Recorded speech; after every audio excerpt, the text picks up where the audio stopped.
Good evening. I'd like to call to order the Monday, May 16th meeting of the New Canaan Board of Education. First tonight, we'll review and approve the agenda. May I have a motion? Erica, second. Phil, all in favor? Thank you. Next is the approval of minutes from the May 2nd meeting. May I have a motion? Brendan, second. Julie? Did you have your hand up? Okay, yeah, all right. All in favor? And then Bob, abstention? No, no. Yeah, okay. Thanks. Comments from the public? Seeing none, we'll move on right into reports and recognition. Tonight we have an update from the insurance consultant to the Board of Education, Mr. Joe Spurgeon. Thank you for being here tonight, and he'll be giving us an update on the plan performance for health insurance. Welcome, Joe. And I believe Dr. Keating will do a brief introduction here.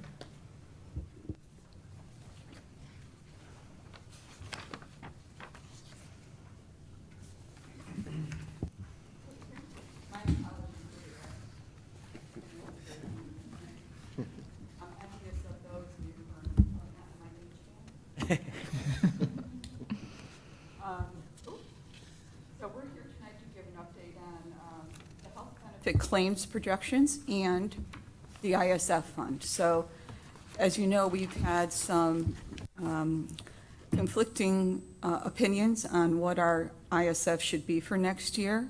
And so we're here to go through an updated claims projection through the end of April. Joe's going to take over that portion of the presentation. And then at the end, I'm going to share with you an updated ISF fund. As Joe's going to explain to you, and I believe Brian did include in the Friday notes, the fact that we are currently trending very close to what the projections on claims were, as well as our revenues and our other expenditures. The most volatile item in the fund is the claims, and so Joe will be going through that, but we'll wrap it up at the end with budgetary projections for the rest of this year and going into next year. So, go down. Thanks, Joanne. I gotta start coming in May more often. Usually there's like a packed house here. Maybe they found out I was on the agenda. Maybe that's why they're not here. Darlene's already given me the let's go. Okay, so we're gonna go through the projection. As Joanne said, as you know, right, your budget every year is comprised of two very important components, right? Not just what is next year's projected amount going to be, but where are you going to end this year, right? Because that internal services fund balance is such an important component of not only your current year budget, but the next year budget as well. So what most of you have heard my presentations before know, and then for those of you that are newer, we have an issue, right, when we do our projections that we're projecting so far out. So you're a September plan. We have to do projections in time for you to get your budget in now, if not prior to this. And so we're using claims that are pretty far away from the actual ending point of the next fiscal period, or the next plan year period, I should say. So we're always doing projections pretty far in advance. And we can see this year, this current year, where that had an impact, right? So when we did the projection initially for your current plan year, September through August, we had projected $13.4 million. So if you can see the sheet there, the way we get to that number is we look at the most recent 12 months of claims. And I'm not going to go through all the details here, but basically our claim base for that year was just over $11 million. We use a trend factor. That's the kind of medical inflation factor. There's a lot more comprised of that. I'm happy to talk about that if you want to, but it's basically how we kind of trend forward what we think things are going to cost in the next projected period. And that was 8.27%. We had a pretty minor increase in claims. Claims were up 8.27%. Sorry, Trim was pretty close. 8.27% over the previous cycle that we were looking at for the September 20 renewal. On a per employee basis, it was only up 1.98%. So we had an increase in number of employees from those two periods. And trend was 7.99%. Sorry, it was close to 8.27%. When we kind of worked through all the modeling, we got to a claim number of $13.4 million. That was using claims through February 21.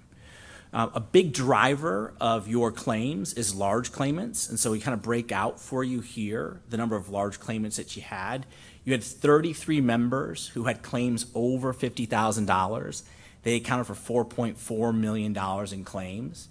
Of those, 2 members were over $300,000, and the reason why that's an important number is that's your stop loss amount, right? You're liable for any one member's claims all the way up to that $300,000. So we had 2 members who actually exceeded that. Their total claims, including your liability at $300,000, was $1.6 million.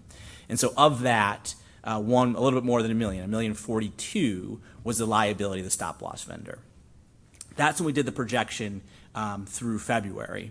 As we always do when we start the budget cycle for the next fiscal year, we always start to also update where do we think we're going to end in this fiscal year, because again, that's an important component of your budget.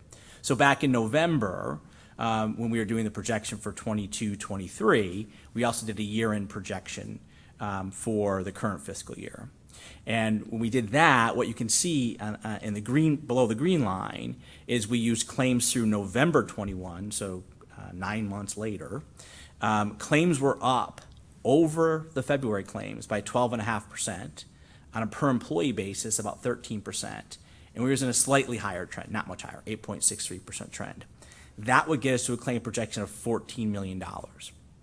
And you can see right below there what's driving that. So in the top, under the blue line, right, we had large claimants of 4.4 on 33 members. That jumped to 7.7 on 47 members. We had 3 members who were over 300,000 at 3.4 million. Of that, 2.5 million exceeded the stop loss. So what this shows you, right, is just in that 9-month period of time, you went from a $13.4 million claim projection to a $14 million claim projection. And that was all based on mostly large claimants is really what's driving that component. On the next page, we also do, so when we do that modeling, we're also looking at where do we think we're going to end in the current fiscal year. So when we look at claims a bunch of different ways to do that modeling. The way we did it here is we looked at the actual fiscal year to date, July 21 through April 22, and said what were our net claims. By the way, so when you see net claims, I'm backing out those large claimants, right? Those claimants over the 300,000, so just what you're liable for. We were at 11,698,000 in net claims. We had 1 member over, actually there's 3 members over the 300,000 in that running period for almost $2.1 million. Of those, so when we run different modeling to kind of get there, and there's more than 3 models here, but we look at a bunch of different ways to kind of see where do we think things will end. And we would say that we're on a low end at 14,004,000, a high end of 14,056,000, with the average of about 14.27 million. Where we think you'll end in June, with 2 months left in the year. Again, we use various kind of models to kind of get there. We then look at what's the September 22 through August 23 projection. So again, using November experience, I'll talk about that a little bit more. We had net claims of 12,475,000. That was a 12.46% increase over the initial projection for September 21 through August 22, 13.35% increase on a per employee basis. Again, that same 8.63% trend. I'm going to pause there for a second. I should have pointed this out before. So you can see next to line 5, my 8.63, it says annual trend. It says 21 months of applied trend. So what that means is that 8.63% trend just predicts out 12 months. Here I'm trying to predict out 21 months. So I convert that 8.63 to what we call an applied trend. A simple way to think about that, if trend was 12%, that's 1% a month on an annual basis. Then on a 21-month basis, it would be a 21% trend. It's not exactly that, but it's a good way to kind of estimate it. When we walk through all the modeling, we get to a 14,536,000 claim projection. We're looking at claims through November, 7.7 million. It's actually very similar to the previous page. Same time frame, 7.7 million over 50,000 on 47 members, 3.4 million on 3 members over 300,000, with 2.5 million actually over the 300,000. When we did this projection, we had 2 large claimants that were in the projection that we know are no longer on the plan. So we actually removed them from the projection, which is a fine thing to do. We do that from an underwriting perspective all the time. And we have been updating the projection throughout the budget cycle. So since December, we've updated the projection several times. There's really been no impact, though. We're still right around that $14.5 million number. So what's happened is claims have kind of gone up a little bit, which we tend to expect. Trend did come down a little bit.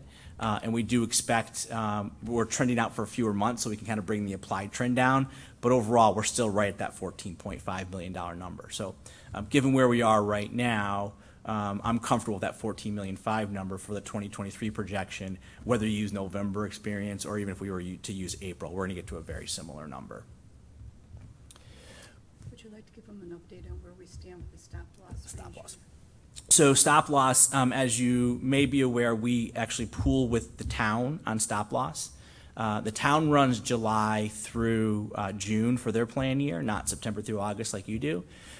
So early indication is the town, I believe, is around a 40% increase in stop loss, which is a high number. We've had quite a few losses, so we're expecting a fairly high stop loss increase as well. We have some favorable contract language in our stop loss contract, however, that can't exceed 50%. So the worst we can do is 50%. So we are currently targeting that. I think because some of these very high large claimants came off the plan, that might work favorably for us. So we may end up better than the 50. But for now, I'm very comfortable saying let's shoot for the 50 and hope that we do a little bit better. We're not sure how, so the town's broker actually does the stop loss work.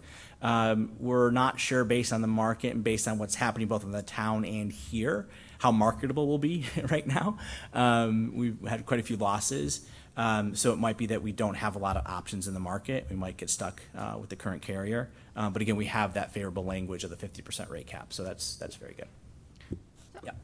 When we bid out our stop loss insurance, are we bidding it out, so the town's bidding theirs out, and theirs starts July 1, goes June 30, and ours starts September 1 and goes through the August 30? Yes.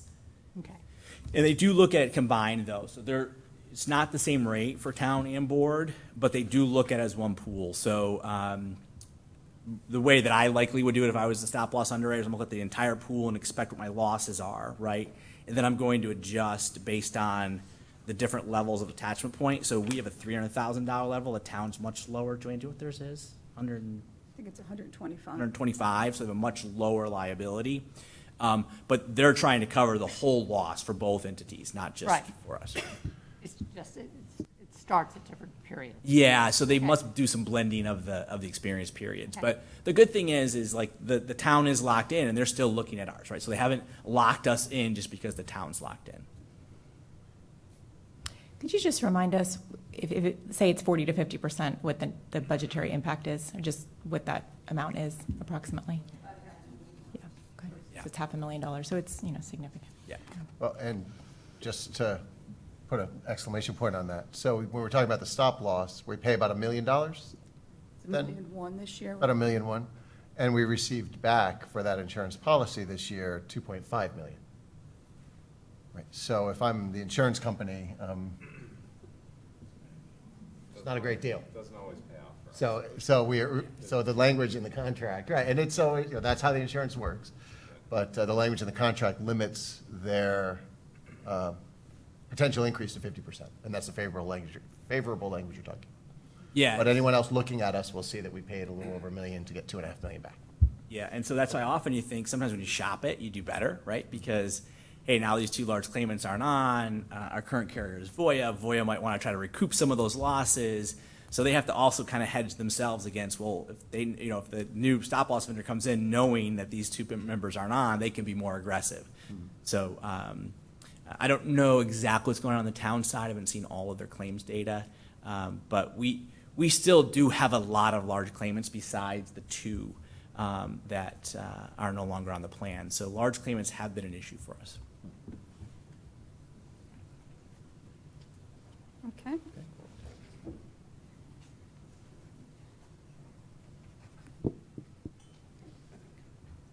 All right, so what does this mean? Bob, did you have sorry? Maybe, yeah, sorry, Okay. just one quick question. Yeah, sure. I'm just curious on the quantities over 50K. Yeah. Is that like a normal number, or is that increasing? And is it increasing, do you think, due to COVID? We're probably targeting at normal, maybe end up a little bit higher this year. So on average, if we look over the last several plan years, Yeah. in 16, 17, you had 36 members over. 17, 18, you had 40, Okay. 35, 42, 46, and then depending on which one you look at, 22 kind of year to date. So it's kind of, and that's pretty consistent with what we see in the industry, in other public sector groups, where typically somewhere around, so plus or minus a couple percentage, 40% of your claims are driven by those large claimants, those $50,000 or higher claimants. So not totally out of the norm, but definitely a concern. You've definitely had your fair share of very big claims, which to some degree is why our stop loss is high, our premium is high. But to you, right, your liability is only $300,000. So it doesn't matter if you have a $301,000 claimant or a $3 million claimant, it costs you $300,000. Thank you. Yep. Good. Thanks. So what you have before you right now are the financials for the Internal Services Fund. And what I did here is I presented the budget for '22, the reforecast or the projected for '22, which we did during budget season, the '23 Board of Ed proposed budget, and then the '23 Board of Finance Town Council approved budget. So just to recap what Joe just said, at the projection time, when we projected '22, we were expecting $14,005,000 in terms of claims, which was up from the 13.4. So it was roughly $600,000, give or take. And we decided to stay with that number, even though it's on the low side of the projection. If you recall from Joe's presentation, we had an average of 14.2 and change and a low of 1440,000. But based on the fact that we don't have all of our claims in this year, could be higher, could be lower. I assume it's not going to be the exact number that we have here. We felt that we would stay with it for planning purposes. So just to remind you, at budget time, one of the things we did do in the operating budget was we said, okay, our original budget deposit into the Internal Services Fund at budget time was $8,945,809. Based on the reforecast, I was able to allocate $518,439 to offset the increase of approximately $600,000 in the current year budget. And that went before the board, and that was approved in a transfer a few months ago.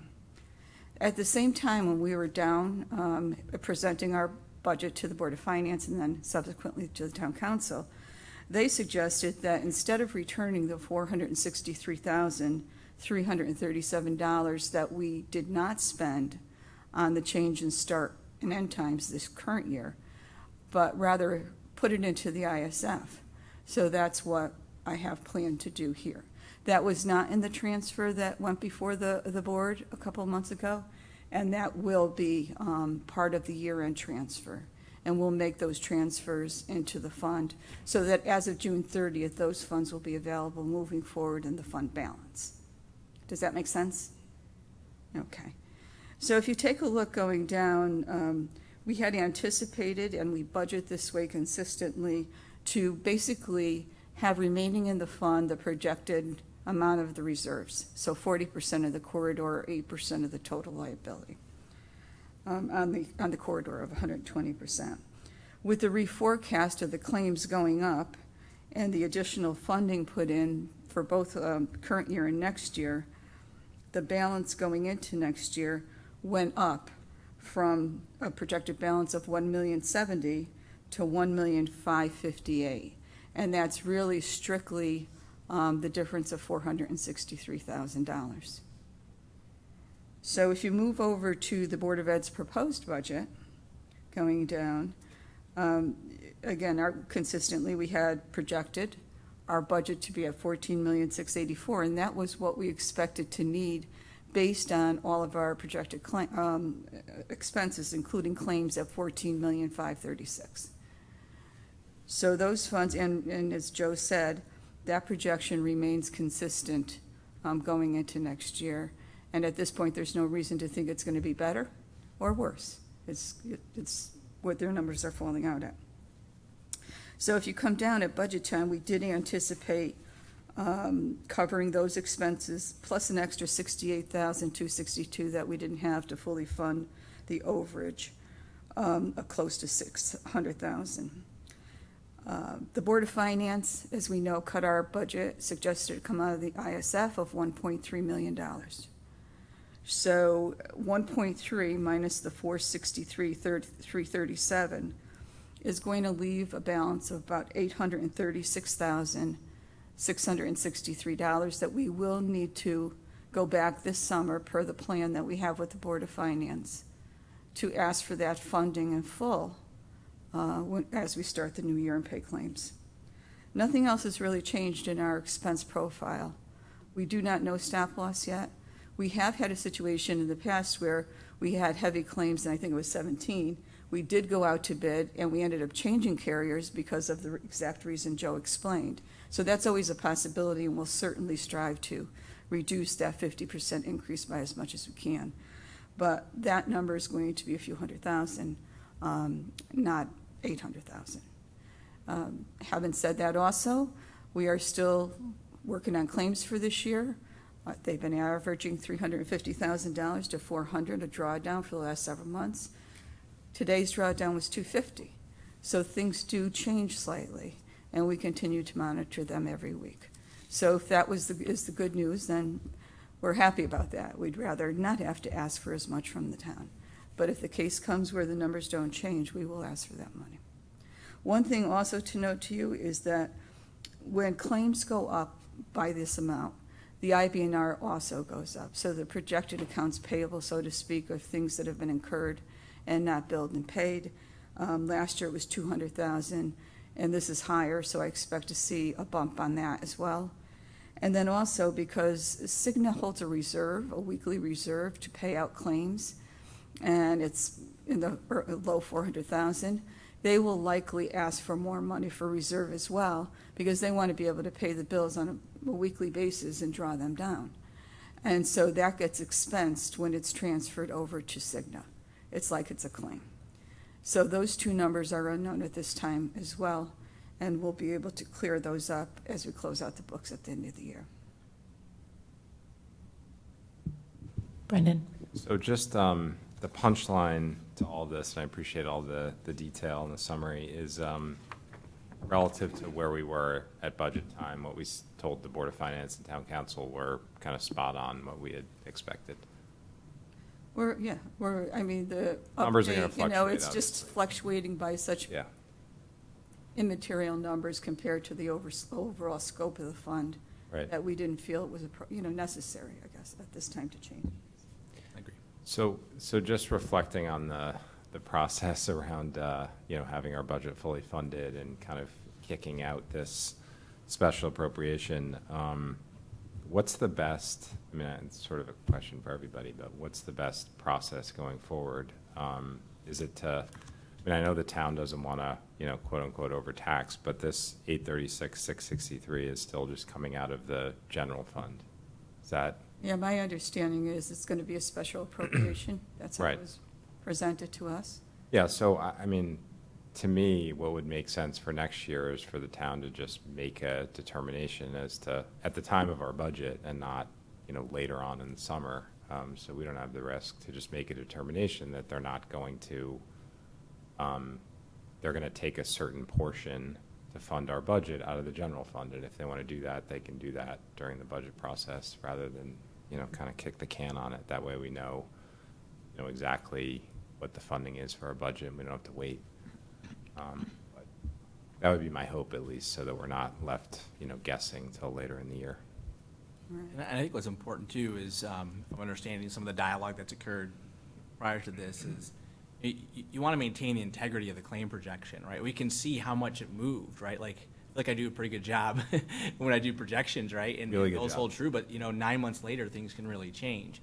So I think you want to be careful if you're just making adjustments and that you're keeping the integrity of the claim portion there. So you're right. If you want to make a funding line adjustment, that's a lot different than just saying we're going to reduce the health insurance line, right? Right. We're going to find additional revenue. It's the same thing maybe mathematically, but then you're maintaining the integrity of the plan. Yeah. Yeah, and And the I mean, funding. the other thing I do want to say is you have done an amazing job at forecasting, and so we appreciate that. But I mean, year after year, there's a lot of analysis that goes into this, and we appreciate how accurate you've been. It's made a big difference. Thank you. Yeah, Joe actually shared his worksheet, electronic worksheet, and it's pages and pages and pages. He wanted to convince us, even though he knew he did the work, but Yeah, right. that it was very prove my work. detailed. And so, Yes, the Resources Committee had Yeah. a lot of detail to review last week. Just for the benefit of the board, could you just walk through the timeline for the stop loss quote? Yes. And then, from there, then I know we promised to go back to the Board of Finance with the latest projection, including that number. Yeah, so the kind of contractual agreement is that the stop-loss vendors like to look at claims through May for the September plan. So we would expect to have something by middle of June. Larry kind of felt like maybe he'd have something sooner than that. So he had said 2 weeks, about a week ago. So hopefully, let's give him 2 weeks from tonight even. We'd have some initial numbers at least. Great. so that's important to us because we're going to index the reserve balance to the aggregate, that aggregate piece there. So if it's close to our 14.5 claims, we're in a good place. If they look at it and say, we're not, our claims projection, our underwriting is at 14.8, that's 300,000. You know what I mean? So it's something that we need to be, each year Joe actually argues for his projections, so that we can keep within our budget and maintain the integrity of the fund. But it could be a little tough this year with the claims that we've had. And will both of those numbers come in, hopefully in the next couple of weeks? according That's to the Larry? hope, Both right? We the have a full- individual, a which full is package. 300,000, and the aggregate, which is 20% above projection. So for the benefit of the room, you have two important numbers, right? Not just the premium that we're going to pay, but you also have aggregate stop loss insurance, right, which protects you if claims exceed 20% of the expected number. And so if we're off, if my 14.5, and by the way, that includes dental, so the number will be a little lower, but if that 14.5, if the stop loss carrier says, oh no, we think it's 15 million, right, that's additional liability that you have. And again, it's a real issue for you because you're obligated by policy to budget that component of the reserve. We'll work hard to make sure that they're in line. I've already shared with the town's broker our claim projection. He hasn't shared any concerns from his end, so I'm not. Right, so if you were to look at the policy and see that, our claims are projected at 14.5, 700 of that is for dental. So I always knew that, and I never really conveyed it out to anybody, but if somebody was to just take a look at the policy and say, oh, okay, well, they're insuring you at 15.4, whatever, so you can reduce the reserve. You really can't because you have to add that 700 back into the claims for dental. Questions, comments? Dan? I guess to Brendan's point, do we know the timing on the estimated summer appropriation? Because effectively what you're saying, right, is, Should have been a spring. okay. But Well, we're here's- well, not, that's- we think we're close, the 836 is the number that the Board of Finance and Town Council knows, right? And we're saying we think we're close to that number from a materiality perspective, so we don't need to update it. But Well- that's a number they know and presumably are said they will do a special appropriation. Right, and if you get the 836 plus the 463 from the start times that was moved in, gets you to the 1.3 million, right? So that's just to show how that gets built out. It's the same number there, that was the reduction from the proposed. One of the challenges in doing the special appropriation, the way we're talking about, is budget to budget.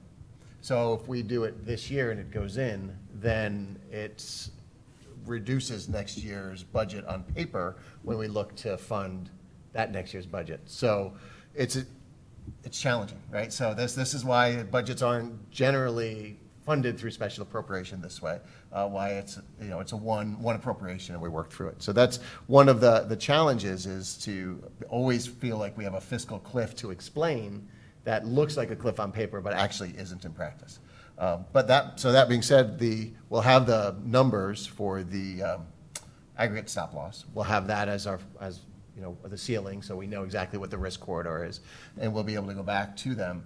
If it's funded this summer, so if it's after July that it happens, then it would be correct me if I'm wrong, but it would be a part of our budget documentation for the 22-23 year, which helps to avoid that, at least on paper, having it look like a cliff.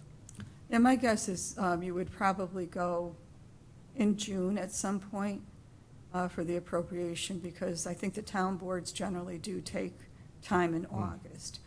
One of the nice things about this fund is that it closes out fairly clean. You have all your expenses, your revenues are already in there, you know what your bottom line is, you have your balance sheet from the year before. It's a fairly quick close on it. We may have to wait for IBNR, but that's a couple weeks. So I do think if the stars align, we should be able to go back in July. Penny? I just wanted to say that, until the last 2 years, we had always taken our estimation for health insurance and we put it into the budget, and we weren't doing special appropriations. And, it's a whole story as to why we are, but it ended up understating our budget this current year by 1.9 million because of the special appropriation, and we're actually understating our budget next year by the 1.3 million. So it always looks like health insurance costs, when you look budget to budget, are increasing way more than they actually are in terms of the claims. So it's my hope that we work with the town bodies and we go back to a one-step appropriation process. I think that's like a much healthier, I think it's a cleaner way for us to be. I think the community understands more how the money is coming into where it's being allocated between salaries and benefits. And also, in the unlikely event that the $836,000 for some reason did not come into our budget, it would be very difficult for us to make $836,000 worth of cuts next September, October, November. And we would be looking at headcount. So, that is a serious amount of money to take from our budget. I don't think that's going to happen. I think that's low likelihood, but I think that puts us at risk as a board. And our huge hiring season is the summer. And that's, we're hiring, understanding that we're going to get that $836,000. But if for some reason that didn't happen, we would have an extremely challenging task. So anyhow, I think the process where we get the money in the April appropriation is a sort of a much cleaner, better way. And I'm hoping that we work with the town bodies to get back to that. Brendan? Yeah, I agree with all that Penny said. I also think and we talked a little bit about this at the budget time, this is totally independent of the town's decision to tax. It has absolutely nothing to do with it. They could take a portion, $800,000, $1.5 million, $2 million or more out of the general fund and choose not to tax for that amount. It has absolutely nothing to do with our budget and funding it fully. This is the first time I've been on the board where we're likely to start a new year without it fully funded, right? Because it's subject to the special appropriation. So it's just not a good process, it's not a healthy process, and I think we need to change it next year. Yep. I think that will be likely a point of conversation for us as we enter the next budget season. I think it was adjusted slightly from the way it was done last year, only slightly, and so there's an opportunity, the door's open to continue that conversation going forward with the Board of Finance. And just to echo back what I'm hearing from the board, I think everyone's agreeing that as soon as we have that number and we know what that stop loss number is, we should move as quickly as we can to move this appropriation along, to try to get the funding there as quickly as possible. So if that is, if in 2 weeks from now we have it, we'll work with the Board of Finance to get on their agenda right away. June's a pretty slow month and all, so.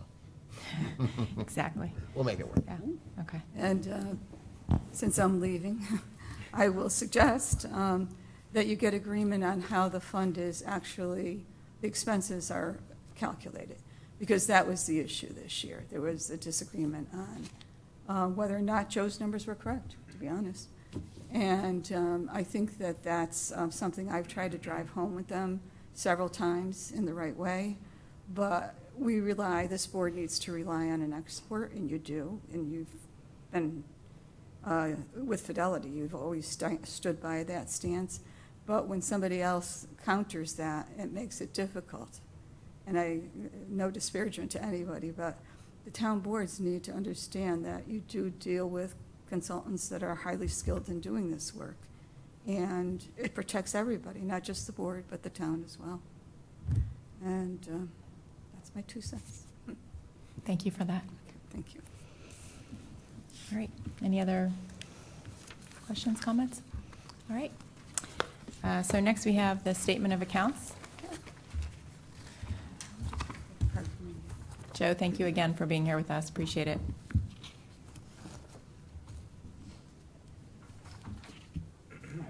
Thanks, Jeff. Thanks.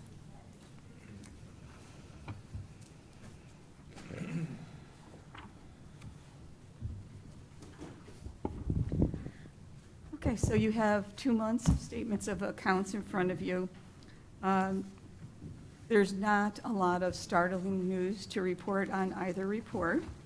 Currently, I'll give you the numbers for April. We're 73% spent on our budget, encumbered at 21.8%, and our balance remaining is 5.2%.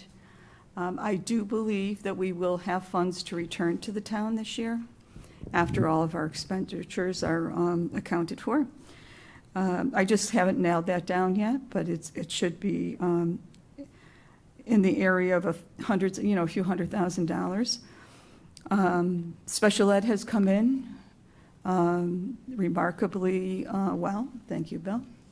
In the area of tuition out of district and contracted services, a lot of services have been insourced into the district, and it really has been helpful. And the sub-accounts have been down significantly. We still cannot fill a lot of our obligations that we have at the school. And there's other accounts that just due to the pandemic haven't been spent. So you'll have more information on that, and I can provide more of a listing of those kind of things in the May report. And then, of course, after we close the year, the first meeting in September, after the books are closed, you'll get a final report for the year. And that goes into the audit process as an unaudited statement. We generally have not had any changes on that report, but that's the process that we follow. Excuse me. Just to add to the report, we are in the process of putting out orders for next year for technology, contracting with our partners in the business world for all of our facilities projects, and things are underway. And we feel good about it, but unfortunately, there is a backlog of supplies, materials, in many of the areas that we're working on, in particular mechanicals. So this is something we're just going to have to bear with. And we have opened some bids that have come in higher than what we have in the budget. So I'm going to have to sit with Brian, go through those numbers, and look at the capital projects that we've already finished and ask for some reallocation of funds on the town side. Happy to answer any questions. Questions? All right. Thank you for the update.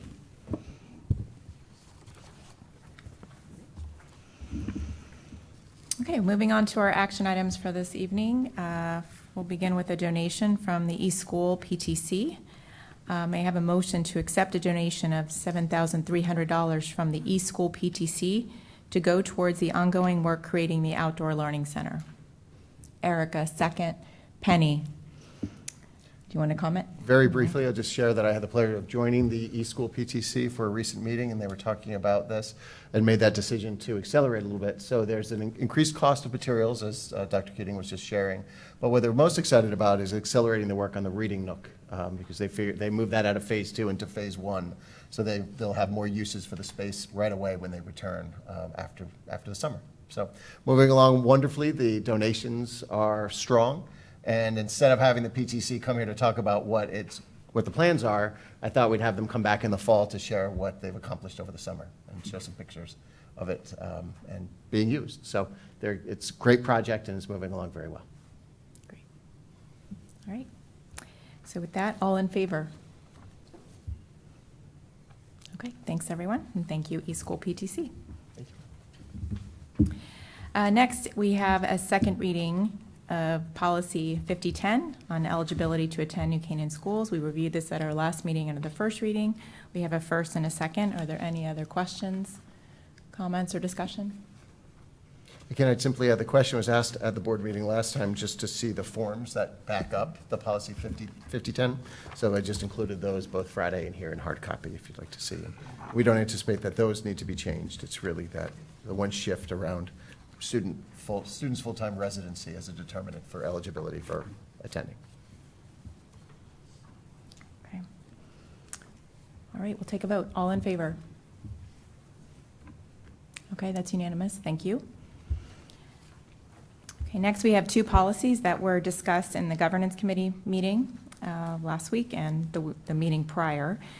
We have Policy 5162, Bullying and Prevention and Intervention. So I'll ask for a motion to approve as a first reading revised Policy 5162, Bullying, Prevention, and Intervention. Dan, second. Bob. Okay, Dr. Lutzy, do you want to, or Bill? Briefly, I'll jump in, and Okay. Bill's welcome to take it from there.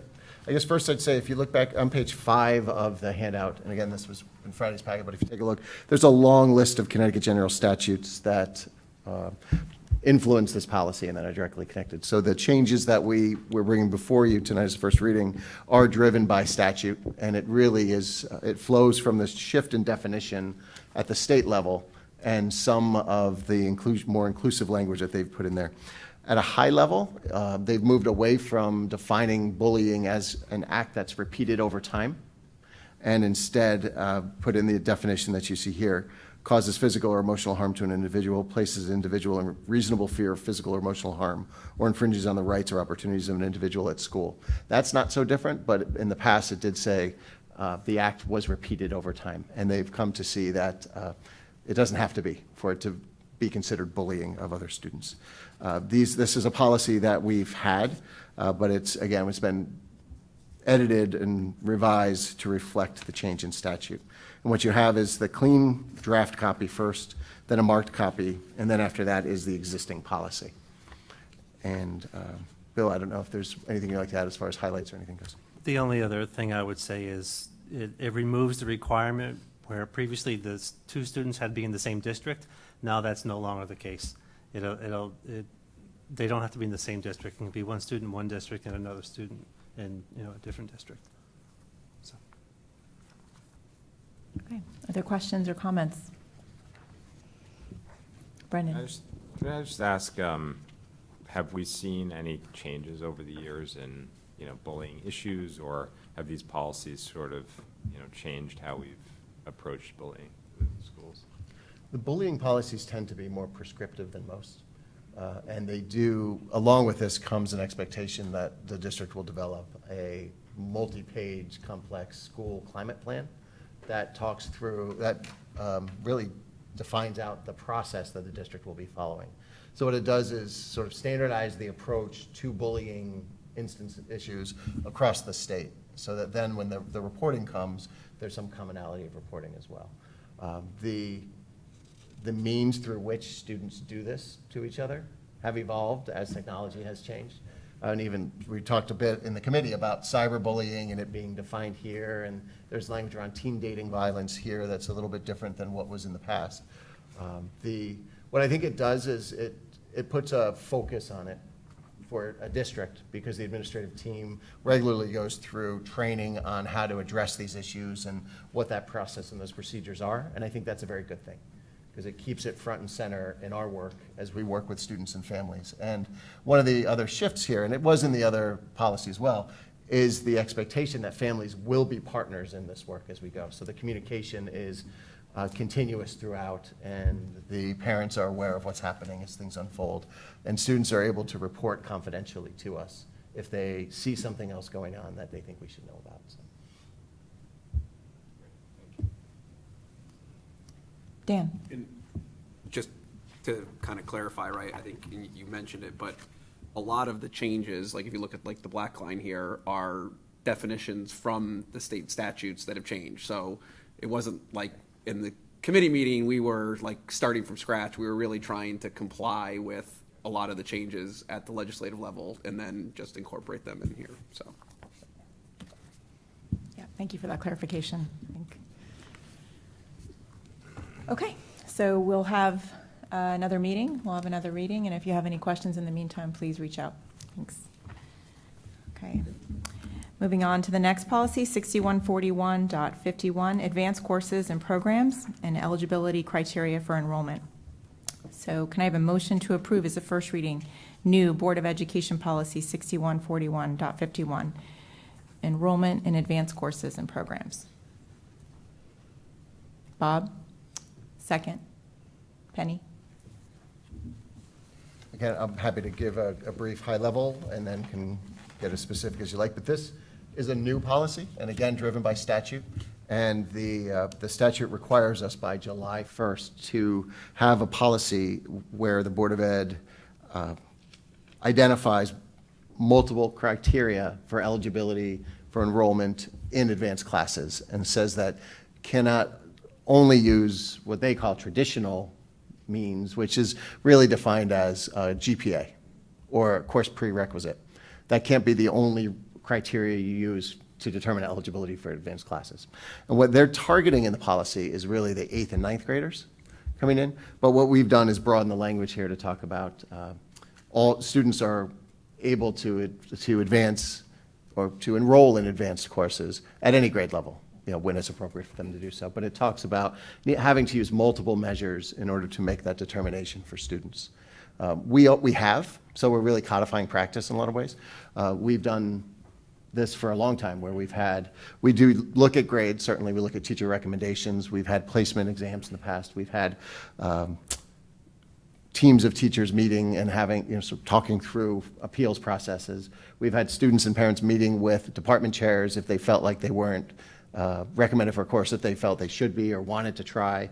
And we've worked to expand our enrollment in AP classes and in our ECE classes and others. So, I feel very good about the efforts we've taken in this regard.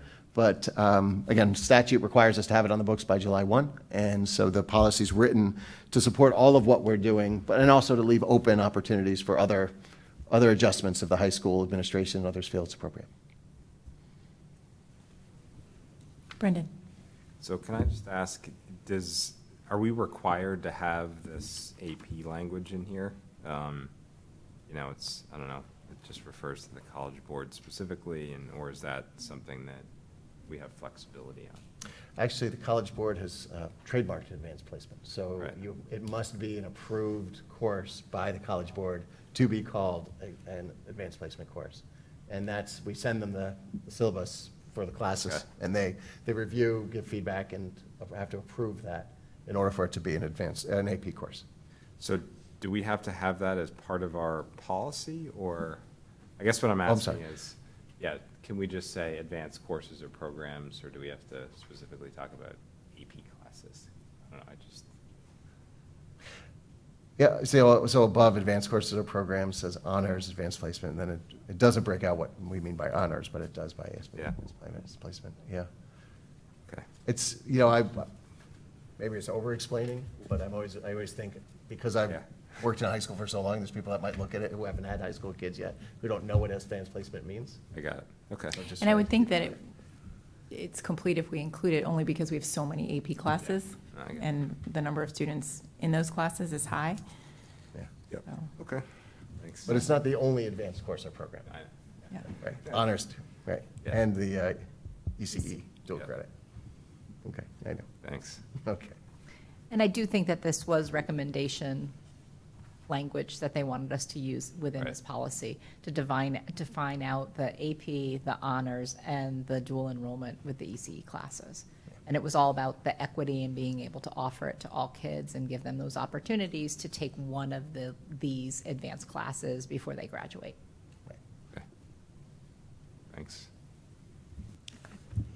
Other questions, comments, Dan? Brian, you touched on it a little bit, but obviously, you said, like, we do this as a district already, and, like, is it a big issue? Is there a, like, high quantum of students that, like, are trying to take AP or advanced courses and not, or is it something that happens, but it's kind of more rare? I'm just trying to get a sense as to how prevalent. You mean the appeal process piece? Yeah, 'Cause even there's just that like part. getting to an appeal process Sure. or getting to a lengthy discussion about like a qualification versus, you know. By broadening the catalog, I think we've really reduced the number of appeals that we experience every year. Because what had been in the past was a limited catalog, so people felt they had to be in those AP, and they were trying to funnel into those. Now, by broadening it with classes like macro and psych and others, we're able to provide more opportunity for kids. So there's fewer appeals, fewer of those meetings in that part of the process. The students have the opportunity to take a whole catalog of AP classes too. So those students that are really high achieving and could sort of meet any eligibility requirement have to make some decisions about which way they want to go, which is a good thing, I guess. But yeah, I think it's not. I don't want to say it's not common, but it's not the norm where a student, all the students would feel that they wanted to take classes that they weren't able to get into. Right. I also think the high school at least is pretty flexible if there's an appeal. It's not like, everything's hard and fast necessarily. That's been my experience. Yeah, our goal is to provide opportunities for students, but we just want to make sure they're ready to succeed when they do. Yep.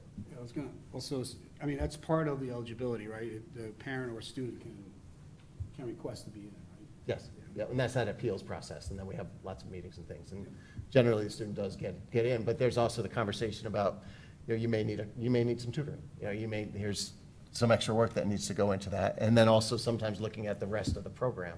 So if students taking other really very challenging courses for them, and they want this on top of that, it's working with a counselor to try to guide those decisions. Because what we don't want to do is have lots of students in, then have lots of them drop, because that wreaks havoc on a schedule and class sizes and flow. So it's really about making that commitment, because courses are our commitment as we're doing it. But we want students to be motivated to challenge themselves. Okay. All right. So we'll have another reading at our next meeting. If any other questions, let us know. Thank you. Comments from the public? Seeing none. Announcements and future business. Dr. Lutzy? Sure. So our next meeting in here will be June 6th, where we'll have our recognition of retirees and a recognition of our CABE award winners, our male and female student from the high school. We'll also have Heather giving us an update on the New Canaan High School Senior Internship Program. So tomorrow is the first day for our senior interns. So 3 of them will be joining us at central office to do some work for us. And just about every senior, I think maybe 6 are not participating for whatever reason, but just about all of them are going out and in their place. Now they did have to move the picnic from today to tomorrow, so that might be delayed, 1 day delay for some students, but I think the vast majority will be out in their internship placements starting tomorrow. So Heather will give us an update about all of that. And we are going to be rescheduling the standards-based grading discussion. We'll talk to Melinda, get that on the books. A couple of exciting things going on. I mentioned, I think last time with our school start time update, that we were looking at the Where's the Bus app and wanted to make sure it was ready for prime time. We've been testing it all week and last week, and it's working and it's doing exactly what it's supposed to do. So whether this week or early next, we'll roll out that link so people can download the app and start trying it out and getting some feedback around that. And so that's the Where's the Bus app that can send alerts when people, so people know when the bus is almost at their house, or they can look it up and see where on the route the bus is, and just for that communication there. Friday night, our senior prom was a great success with the kids. And again, a special thank you to everyone who was involved with the post-prom party. That is such a special night for our kids. It's really a great thing. And once again, they transformed Waveney and made sure everybody had a great time. So it's a great community event, and our kids really appreciate it. It's really great. Quick thing, the Planetarium Fundraising Committee started last week, and thanks to Erica and Katrina, we had a group of people talking through some program ideas and process ideas around how to get the ball going with this, get it rolling. As you know, we're under a bit of a tight timeline, and The prices have only gone up, as we know, over the last couple of years, and certainly the last couple of months. So we have a price quote, and it's locked in for 90 days, and we have our target. So working through the plan for that, and we'll be talking quite a bit more in the next couple of weeks about how that's going and building momentum around that. And just back to the school start time very quickly, Roy has built the routes for the buses. He's given them over to DATCO, and they are assigning them to drivers. So the drivers are picking their new routes, the new buses are in, we have our drivers are hired, and so we're all that much closer to, making this happen. And after the last day of school, the 20th and the 21st, the drivers will be driving their new routes. So just want to put that out there so we don't hear from people that why our bus is driving around. There's no school, we know that. And then they will be doing the same early, before school year starts in August. They'll be able to drive them for a couple of days as well. So they're getting used to their new routes also. So, but preparations continue around that. And there we go. Lots going on, thank you. Okay, well, Just Bob? on the late start. How are we getting the word out? So like, are we gonna publish those routes in the paper, or? Oh, yeah, Roy has a whole system he uses. He emails people individually. Okay. We're careful about putting them in the paper, Yeah. just for privacy reasons and things like Got that. it. But he makes sure everyone gets an individualized emails with exactly the times, things like that. Yep. and I know the opt-in emails have already gone out for next year. And we opted in all of high school? Back and forth on that still, working on it, yeah. Yeah. Yep, okay. All right, motion to adjourn? Bob? Brendan? All in favor? All right, thanks, everyone. Good night.